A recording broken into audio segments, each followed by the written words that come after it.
live in a connected world. What does that mean? Well, it means that we're connected. We're connected to more people and more resources, more information, more communities than ever before.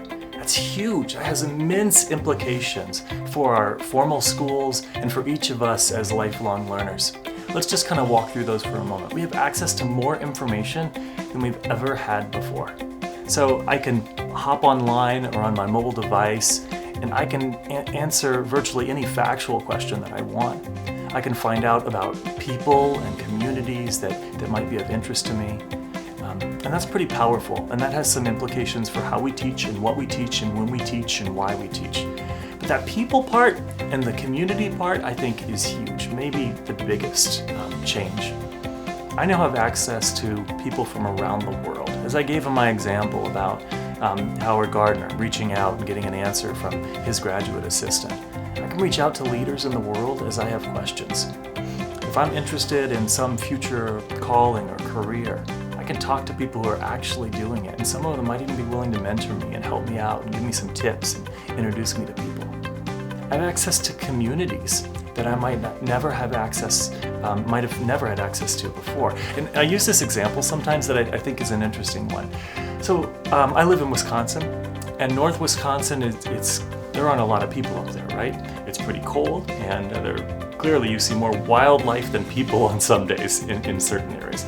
Let's imagine that there's a young woman who lives in North Wisconsin. She lives in a small town of maybe, 50 or 100. And she has internet access, and somehow she read a book through the library that captured her interest. And it was about some of the endangered species in the world. Maybe it was about saving the whales and some of the things happening with whales in the world. Now in North Wisconsin, I don't know if you know the Wisconsin geography very much, but there aren't many whales up there. In fact, I don't know if there are any whales in North Wisconsin. So she's not going to find a local group or community to really kind of network with and to nurture this passion. But when it comes to the digital world, the connected world, now she has this ability to hop online, to find out the people who are most passionate and most active in addressing this issue that she cares about. And by building that connection with those people, she's also kind of igniting a passion in herself. She's developing and growing this interest in a topic that could make a huge difference in her life. And maybe eventually, as she gets older, she gets the opportunity to travel and to visit these people and to network. This could take her a completely different direction in her life. And it all started with some curiosity from a book that led her online, connected her to people and groups that she would have never met in person. That has some pretty huge implications. We're also, in this connected world, we're connected to more learning tools and technologies and resources than ever before. So we have adaptive learning software, things like Duolingo if I want to have my daily reminders and I'm working on learning French. I'm actually doing that right now, working on French a little bit at the time. I'm a little disappointed I didn't do any practice yesterday, so I missed, you get build up days in a row or something like that.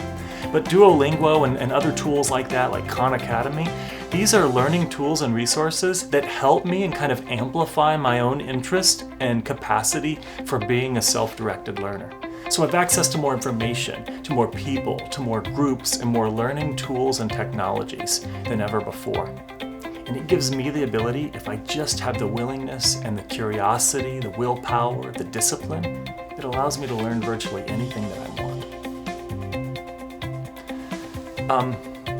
There's something here, though, that I think is a little controversial, and we should probably bridge it earlier than later. Teachers have played a really important role in my life. I've had teachers who were there in critical times in my life, like when I was a kid and my father died when I was 12 years old. And I had a lot of male role models who were teachers who were huge in my life. So please don't take what I'm going to say here as any critique on the teaching, the calling, or the profession of teaching. I think being a teacher is a really powerful calling. It's important. It matters in the world. It matters in the life of young people. With that said, I think the connected world is changing our concept of teacher.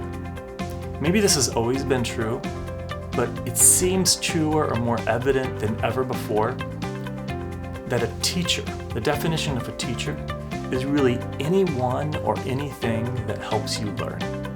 You see, the key ingredients to a learning experience, there are two: a learner and an experience. The role of a teacher, it helps, but the critical piece is the learner and the resource. So in this connected world, I think we can think of it as a teacher. A student has access to more teachers than they've ever had before. Every learning tool and technology is a teacher. Every person is a teacher. Every community is a teacher. Every piece of information or resource is a teacher.